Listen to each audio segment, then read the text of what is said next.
João Felipe, 19 anos. Eh, Tive que dar um diagnóstico difícil para ele no ano passado, de que ele era portador do vírus HIV. E aí, na hora que ele recebeu a notícia, que eu fui compartilhar com ele, perguntei para ele se ele tinha ciência do que se tratava. Ele acabou falando que sabia um pouco, ele tinha alguma desinformação em relação à perspectiva de cura, então ele achava que era uma doença que talvez tivesse uma cura, mas até hoje a gente não tem. A gente tem alguns casos, estudos que parece que realmente tiveram cura, mas até o momento a gente não tem um método que a gente consiga reproduzir isso para grande escala. Então, o que a gente tem hoje para tratamento são os tratamentos antirretrovirais que ajudam a reduzir a carga viral até um nível indetectável e estando no nível indetectável, você acaba não transmitindo, mas você vai ter que fazer o tratamento e acompanhamento durante toda a vida. O fato é que durante o período que eu fui dar notícia, eu pedi para perguntar se ele queria que alguém acompanhasse, se a gente podia conversar com outra pessoa, se ele queria chamar o pai e a mãe. Ele falou que só morava antes com a mãe, mas a mãe, desde que descobriu que ele era homossexual, ele acabou sendo expulso de casa. E aí é sobre isso que eu queria falar. Sobre quando a gente não tem acolhimento dentro de casa. Quando existe ali um contraponto tão forte que você não consegue nem conviver dentro da sua própria família. Como é que esses conflitos, de onde que vem esses conflitos, né? De onde que vem essa traição de perspectiva ou então essa expectativa não cumprida ali e o que que ocasiona. Sou o Dr. Jefferson Lopes e esse é o Coração Blindado, que a gente fala sobre relacionamento, sobre é, fortalecimento emocional. O fato é que o Felipe estava sozinho, né? Felipe é um nome fictício, não é o nome do paciente mesmo, né? Coloquei esse nome para facilitar aí a nomeação e para a gente se localizar na história, mas foi um paciente real que eu tive no ano passado. E aí perguntei se ele queria que a gente trouxesse alguém da família para a gente conversar um pouco mais, ver caminhos de apoio. Como era um paciente maior de idade, apesar de ser muito jovem ainda, na casa dos 19 anos, mas ele tinha ali a autonomia de compartilhar ou não sobre essa notícia com o resto da família, se quisesse, e se ele quisesse também, a gente poderia buscar apoio, não só da família, mas como de profissionais, né, de psicólogos, do resto da rede ali para apoiar ele. O fato é que o Felipe me compartilhou, me confessionou que foi expulso de casa, tinha mais ou menos um ano e pouquinho, logo que completou 18 anos, por conta dessa questão da não aceitação. Então tinha ali um conflito religioso, por conta dessa questão da condição dele, né, por conta dele, da orientação dele, da orientação sexual, e ele acabou não conseguindo mais conviver naquela casa, apesar de ser só ele e a mãe, mas a mãe a princípio falava que aceitava, mas tudo que ele fazia era um problema. Até então não era tão problemático assim. Ele, jovem, gostava de sair, se divertir, ia para as festas. A mãe, com esse olhar mais religioso, sempre condenou tudo, assim, nessa perspectiva das festas, das diversões, né, de final de semana, os excessos, que é normal para os pais tolherem os filhos e tentar ali dar um contorno para eles, mas depois que ele compartilhou isso com a mãe, a relação ficou insuportável. E aí tudo era motivo para briga, tudo era motivo para que eles entrassem ali num conflito. Às vezes os pais, eles têm medo de como é que vai ser a vida desse adolescente, desse jovem ali que está se assumindo, ou ele, eu nem falo se assumir, porque eu acho que é uma coisa tão agressiva, assim, com quem nasceu com outra orientação, porque quando a gente fala sobre heterossexuais, a gente não fala de se assumir, você está se assumindo heterossexual. Então é ali, quando você compartilhou sobre a sua orientação com outra pessoa, com os seus familiares, com seus amigos, e a gente tem essa perspectiva de que você tem que aceitar, na verdade a gente não tem que aceitar e nem tem que ser aceito. Então, assim, é uma coisa que. E você também não tem que. Você não tem o direito de saber ou não ali. Eu estou compartilhando, né? Ele compartilhou com a família porque ele achava, com a mãe especificamente, porque ele achava que ele iria ter algum apoio, ou ele precisava compartilhar aquilo naquele momento. Mas não foi o que aconteceu.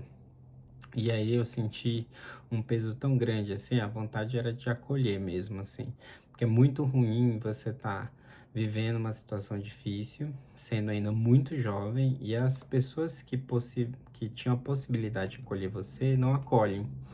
E aí eu fico pensando assim, será que esse esse esse cunho religioso, será que esse discurso religioso ele está totalmente correto? Ou será que ele está servindo a uma opinião pessoal? Ou será que ele está servindo de punição para uma outra pessoa, assim? Porque a gente tem, no cristianismo, a gente tem uma palavra do amor, do acolhimento, do entendimento, da compreensão. E eu não estou falando sobre aceitação, estou falando só sobre compartilhar amor, sobre acolher, sobre direcionar, sobre trazer as boas novas. Então, quando a gente não faz isso, eu não sei bem em relação à questão se a gente está conseguindo cumprir aquilo que a gente recebe do cristianismo. Então, assim, a gente, desde a época de Jesus, a gente já tem ladrões, já tem prostitutas, já tem mentirosos, já tem várias qualificações que as pessoas colocam como não aceitas, assim. Mas não é o discurso de Jesus, assim, não é um discurso cristão, do próprio Cristo, assim, contra essas pessoas. Ele tem um discurso de amor, então, de acolhimento, de compreensão. Então, ele podia ter escolhido fazer um discurso que era o discurso que ele dizia que era dos fariseus, dos inimigos, dos religiosos, que eram levar por esse cunho do julgamento. O fato, assim, independente do nosso entendimento religioso sobre cada situação, eu acho que os seres humanos eles precisam serem acolhidos, eles precisam serem afagados, precisam ser cuidados, principalmente nessas situações em que eles estão muito desvanecidos e enfraquecidos. E aí eu fiquei bem consternado, assim, bem preocupado, porque já tinha bastante sofrimento, muito sofrimento envolvido. E quando a gente traz essa família, quando eu peço para ele falar sobre essa família, eu vejo ainda mais sofrimento ali. Então, às vezes, os pais, eles acham que tem a chancela de impor aos filhos sofrimento, porque eles são nossos pais, porque eles são os pais. Então, às vezes, eles vão ali, eles acham que os filhos merecem escutar tudo que eles têm para falar, ou então qualquer opinião que eles têm para dar, os filhos são obrigados a absorver ou ouvir. E não é assim. Não é porque os pais são pais, eles têm a chancela de imprimir sofrimento. Então, muitas vezes o melhor lugar que a gente tem para estar é longe desses pais, porque sem perceber eles vão imprimindo nesse ser humano vários julgamentos, vários limitações que são muito prejudiciais para o desenvolvimento, para o fortalecimento. Graças a Deus tem muitos outros pais que acolhem, que desenvolvem, que entendem, que acabam fortalecendo esse filho. Mesmo que eles tenham opinião contra, mesmo que eles acreditem num posicionamento diferente, mesmo que eles acreditem que existem outros caminhos.